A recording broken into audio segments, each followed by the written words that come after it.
Hello book lovers, and welcome back or welcome to Nat Cat's Bookish Cafe.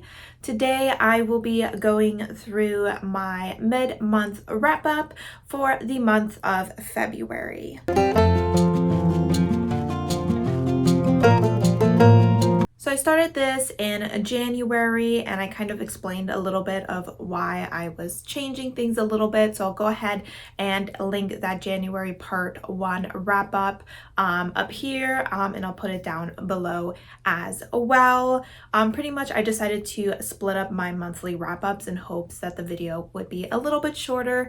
So today is the 18th, so I will be going through all the books that I finished as of the 17th, so a little over the halfway point, but I have 7 books to talk to you about today, and then I will go ahead and talk a little bit about my plans for the remainder of the month as well. So the first book that I finished was an audiobook, and that's Comfort Me with Apples by Catherine Valente. I ended up picking this book up because I was feeling a little slumpy at the beginning of the month, and I just needed to get that first book out of the way to just kind of feel like I was gaining some sort of momentum with my reading. And this was a very short audiobook, around 2 hours long, that I actually finished within a day. So I ended up giving this book 3.5 stars. This book, how do I say this? The theme of the book is very much revealed at the end of the story, so there's not too much I can say about that without it getting spoilery or anything like that. I just want to mention it is a theme that I'm not overly invested in or have a lot of experience with, so I think that's why this book didn't quite impact me that much. I definitely did enjoy some of the topics that the author was addressing. In the story, we are following a woman who is very much in love with her husband. She feels she was made for him and that he loves her as much as she loves him. He's not often at home because he has a job that keeps him away a lot, but she works very hard to make sure that she's the perfect wife and that everyone in their neighborhood sees them as the perfect couple. And throughout the story, we start to see as she as the things around her start to fall into question and things like that. So there are some topics such as, I guess you could say, the purpose of women. That's a lot what I was getting from it. Very much that 50s housewife vibe going on. What does it take to be a perfect woman? Who is seen as a perfect woman? What is a woman's role within the house, within the community, within the marriage? These are some things that I took away from it. There's other things I took away from it as well that I'm not going to talk about because that gets more into the spoilery territory, but I did think that it was a very interesting topic for the author to discuss, and I did think that the writing was well done as well. The next book I finished, I figured I would pick up a book by an author that I know I always enjoy in hopes of really pushing myself away from that reading slump I was heading towards. So I picked up How to Be a Movie Star by TJ Klune. This is the companion novel to How to Be a Normal Person, and it kind of takes place in the same world within the same town. We are following Josie, I believe is what he goes by. His name is Josiah, but I believe he goes by Josie. And he has been living in LA for a few years and is trying to make it as a movie star. He hasn't been super successful in that path, but he's landed a few small parts as like corpses or in like commercials and things like that. One day he comes across an opportunity to take a part in a film that is being directed by a first-time director, and it is a movie that kind of explores queer joy, because this director is kind of tired of all the queer movies focusing on queer suffering and the death of queer characters. So that topic is explored a bit in this book. We are following Josie, who is demisexual, and he is very invested in creating a friendship with this new director named Hubert. And he's not quite sure, why he wants to spend so much time with this director, but still we get to see him as he just tries to build a relationship with him while also setting boundaries and letting Hubert know that he is someone who is demisexual, because Hubert does seem to have romantic interest in Josie. So it was really great that he had those discussions within this story. The story also had a lot of TJ Klune's usual humor in it. We got to see some of the characters that showed up in How to Be a Normal Person as well, because the set of this movie ends up taking place in the small town that's featured in that book. So we got to be reacquainted with some of those characters we really love.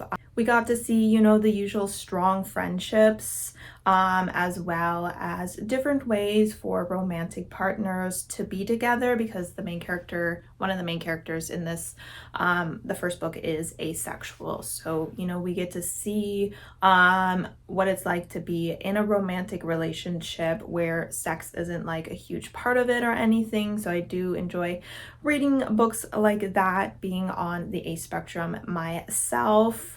Another thing that this book heavily addresses is mental health. Hubert, the director, does heavily suffer from depression and anxiety, and he is very open about his struggles, and posts on his blog and on his Instagram, and his followers created this wonderful community where they can really be themselves, and where they can ask for advice about the issues that they are going through. So this book did make me tear up a couple times, just because of those conversations and the community that these people build. So as always, I feel like TJ Klune did his wonderful job of balancing his humor and his kind of awkward, quirky characters with more serious conversations that are very deep and emotional.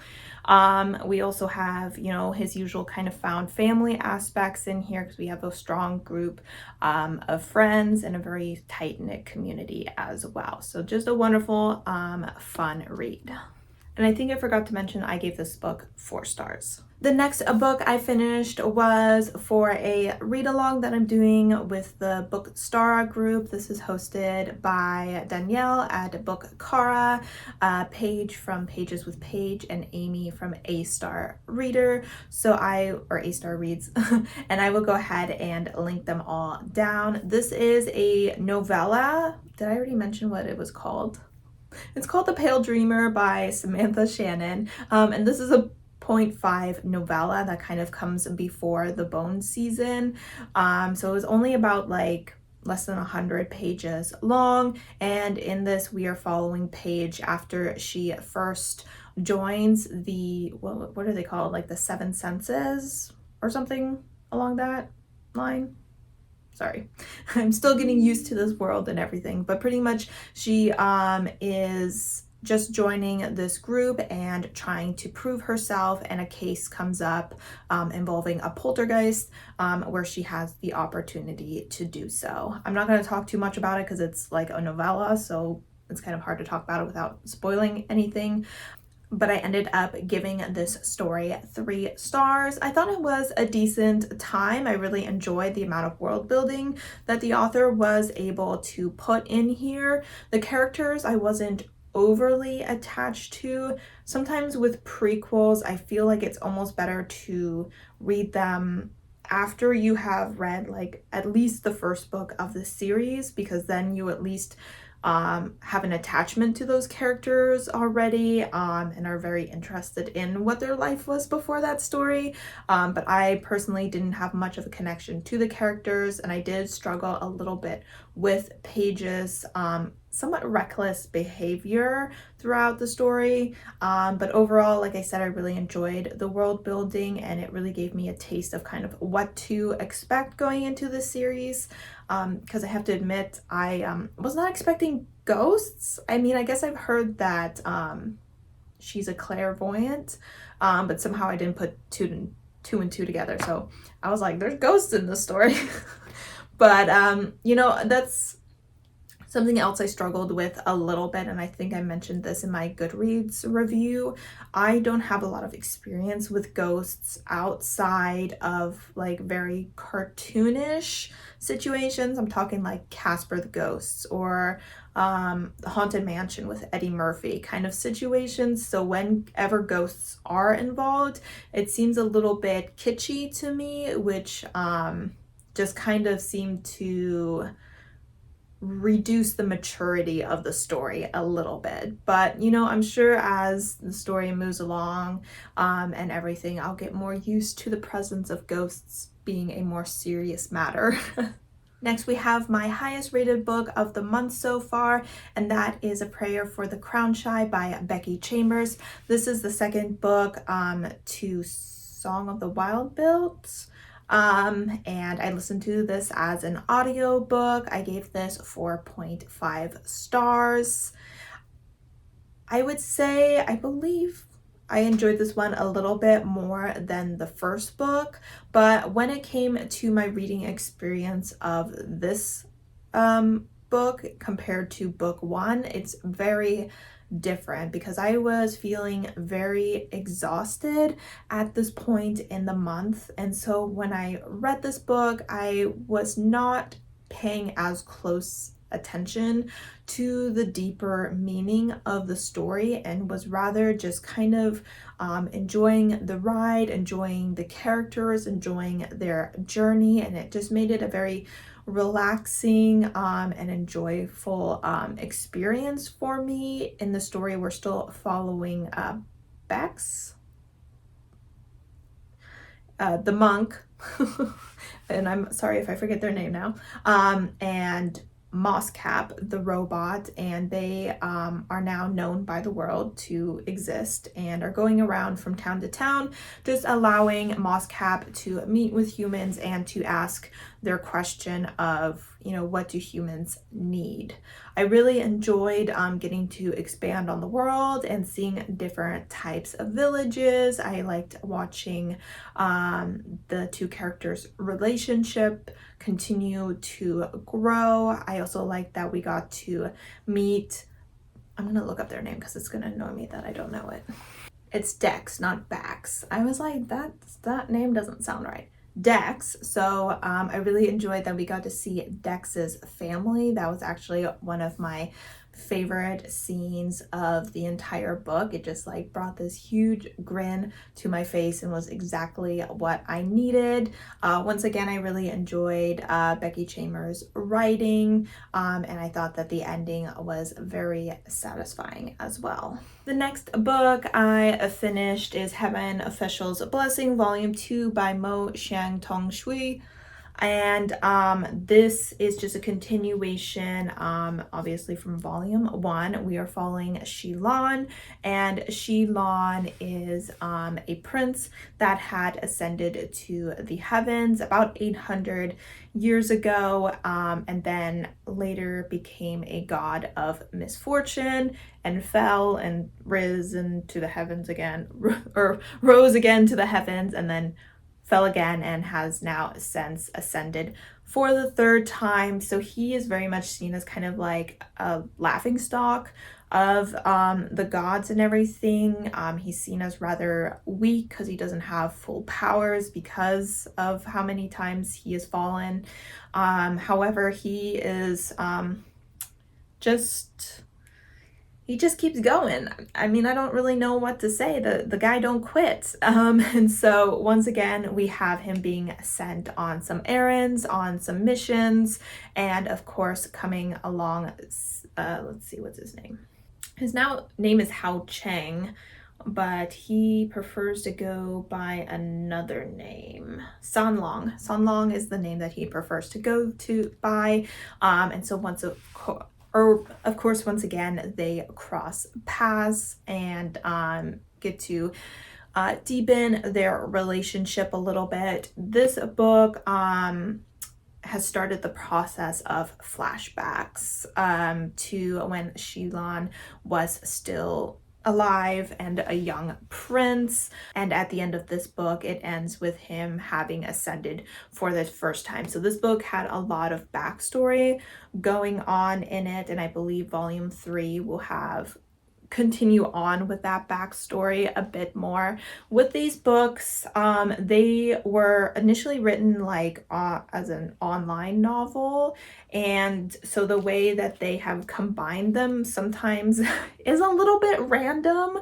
Like you kind of feel like you start in the middle of a book and then you kind of feel like you get to a part where the book would end, but then it keeps going and then it also kind of ends at a weird place. So sometimes reading these books is a little bit wonky. I also feel sometimes like the author had kind of like a beginning place and then like an end goal, and then was just kind of filling in the blanks as they were writing these novels as they went. So sometimes it's not like the most coherent for me personally. I did only give this 3 stars. These books, there's definitely things I don't always like about them or their characters, and I think that's very much a cultural difference. Their behavior isn't always something that I personally would support, but I do very much try to keep in mind that this is translated from Mandarin, so it's written by a Chinese author, and obviously the way they view the world is somewhat different than the way I view the world. Overall, these books I think are just a good time. They have a good amount of humor in them, a good amount of, you know, world building, action, things like that. So I will continue with the series. It's kind of my head empty, no thoughts series that I'm reading if my brain just needs a break. So that's kind of where we're at with this series. It's kind of a middle of the road series, but at the same time it's very addicting. I don't know, it's a bit of a conundrum, but we're gonna carry on with this series. All right, on to our second to last book and our last physical read as of this month, and that is Howl's Moving Castle by Diana Wynne Jones. This is a reread for me. It took me a little while to get through this book. It was going to be the first book of the month that I read, but I hit that slump pretty hard, so I decided it would be best if I put it down for a while and tried to dip my toes into a bunch of other books in hopes of avoiding a full-on slump. But I have finally finished this after 17 days. It took me 2 days to read it the first time around, but obviously this is the story that many of us know from the Studio Ghibli movie. Just a heads up, they are completely different, so not at all similar. We are following Sophie. She is the eldest daughter, and oftentimes they say the eldest daughter has like bad luck or isn't going to have a good fortune coming her way. And one day while she's working at her hat shop, the Witch of the Waste comes in and curses her to look like an old lady. So she heads out into the hills in hopes of finding her fortune as an old woman, and stumbles across Howl's castle and decides to become the cleaning lady in hopes that she can break Howl's and Calcifer, the fire demon's curse, and in return, Calcifer says he will break her curse as well. One of the things I really enjoy about this story is that it just has a really beautiful, subtle magic system to it. I feel like the magic is somewhat mundane in, you know, the way that it's used, you know, to protect people's ships, to unclog people's drains, to make it that they can walk longer distances in a shorter time. It's just a very simple kind of cozy magic system that takes place in this story. I also really enjoyed seeing Sophie as she kind of learns a little bit about Howl and the different faces that he takes on, as well as Calcifer and his apprentice Michael, I believe is his name. This book also has a vaster cast of side characters than the story. We have some princes and wizards, and we have Sophie has a couple sisters that are involved, and they're all really wonderful characters that do play a prominent role within this story. Overall, it's just a really cozy, relaxing time. I gave it 4 stars. I think my rating dropped a little from the first time just because my slump is affecting all my ratings a little, so just keep that in mind when I'm talking about, you know, the books I'm reading. Who knows, you could add like at least a 0.5 to each rating, because everything's just not hitting as strong as it usually would for me. But this one, I'm really glad that I went ahead and reread it, and I am looking forward to hopefully rereading it a few times throughout my life. And for the last book I'm going to talk about today, we have The Princess Trap by Talia Hibbert. This is also a reread for me. This time I decided to listen to the book via audiobook. I'm trying to, you know, get a little bit more used to listening to romance novels as audiobooks. And it was an interesting experience, to say the least. In this book, we are following Cherry, and she is working in HR at this prestigious elementary school, I'm assuming it was. And one day she meets a man there who's trying to see if this school is a good fit for his charity program that works with underprivileged children, and they decide that they want to hook up. However, they are caught by a paparazzi in the alleyway, and the man that she's with tells this cameraman that he cannot film them or take pictures of them because Cherry is his fiance. It turns out that this man is a prince who has recently recovered from another scandal involving a woman and is trying to avoid it. Therefore, they start kind of like a fake dating kind of situation. Cherry has a sister who is chronically ill and is currently studying at Harvard, and her family is facing some financial issues with paying for her medical bills because, you know, here in America, we just don't really care about the chronically ill. We just be billing them thousands and thousands of dollars. And so she decides to take this contract because she'll get paid out the wazoo for it, and heads off to his kingdom, which is near England. So she lives in England, but I don't remember exactly what the country was called, or if it was even a real country. It probably wasn't. Anyway, of course, while they're there, they start to develop real feelings for each other, and they also face some obstacles because our prince experienced a lot of abuse at the hands of his family when he was younger. So this book does deal with topics of domestic abuse, so just a heads up, that could be triggering for some people. I thought that this book was a lot of fun.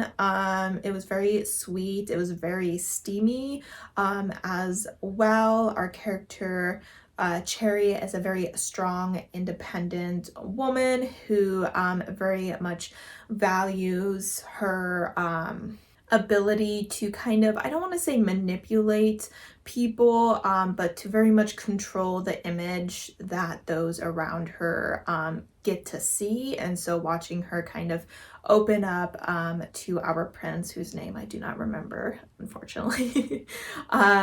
But yeah, and then also getting to just see the prince as well become more comfortable with the idea of bringing someone special into his life and knowing that they will stand by his side, and that he will be able to protect them from his family as well. This has Talia Hibbert's usual humor in it as well, which of course I always enjoy in her romances. So this was a wonderful 4-star read for me. All right, guys, so those are the books that I have gone ahead and finished this month. I'm going to go ahead and just give you a little update of what I still need to read because it is quite a lot actually. So as far as books that I'm currently working on, I'm still making my way through Know My Name by Chanel Miller. I'm on chapter 11. I'm gonna go ahead and read that today. So I will have about 3 chapters left of this book, I believe. And I'm very optimistic that I will actually be able to finish it this month, because you guys are probably tired of me bringing it up that I haven't finished it. So this month is going to be the month where I finish this story. I have 3 books from my TBR that I still need to read. The next one that I will be starting is Don't Cry For Me by Danielle Black. This book is relatively short. This weekend I'm planning on doing a 48-hour readathon, so I should 100% be getting this done this weekend.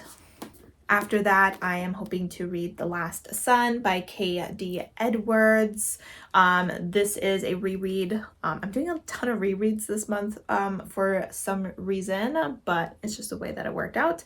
But I'm hoping that because it's a reread, that my reading experience will be a little quicker than starting in a completely new fantasy world. Then I have the Kindle book, which was called The Third Daughter, and I can't remember the author, but I should have an image of it right here. Now, I have to be honest, I still have my 2 punishment prompts. The first one being Meet Cute Diary by Emery Lee, and the other one being These Violent Delights by Chloe Gong. The way it works with my punishment prompts is that if I don't finish them, I need to carry them over into the next month. I don't need to take another punishment prompt because I didn't complete the punishment prompt. But when it comes to my normal prompts, if I don't finish them, I do need to take a punishment prompt, but I don't need to carry it over. So what I'm thinking is that these 2 books I will attempt to finish during my long weekend here. And then I'm going to start on my punishment prompts. So I'm kind of going to take an L by not reading The Third Daughter, but I do have kind of specific plans for March. So I would prefer it if I didn't have to carry over both punishment prompts and had to, maybe only carry over one of them instead, and we'll just completely scratch The Third Daughter and just take a punishment prompt for that in April. So that's kind of my plan with that. My TBR game was very mean to me this month, so that's why I'm just a little bit behind, but I'm doing what I can with what I have, and prioritizing what I really want to read, and just making sure that come March, things will probably or hopefully go a little bit more smoothly. All right, guys, so I think that's all I need to go over. Oh, I should mention that I am just started a new audiobook today called Blackmail and Babinka. I'm sorry if I pronounced that wrong, by Mia Manasala. This is the 3rd book to Arsenic and Adobo. Other than that, I don't have any other audiobooks lined up or anything, which is why I'm not really mentioning any. But yeah, so that is my plan for the rest of the month. I am going to try to get quite a bit of reading done during the 48-hour readathon in hopes of kind of achieving that goal. But let me know down below what your best book of the month so far is, and what books you're still hoping to get to. Thank you as always for supporting my channel, and I hope to see you next time. Bye!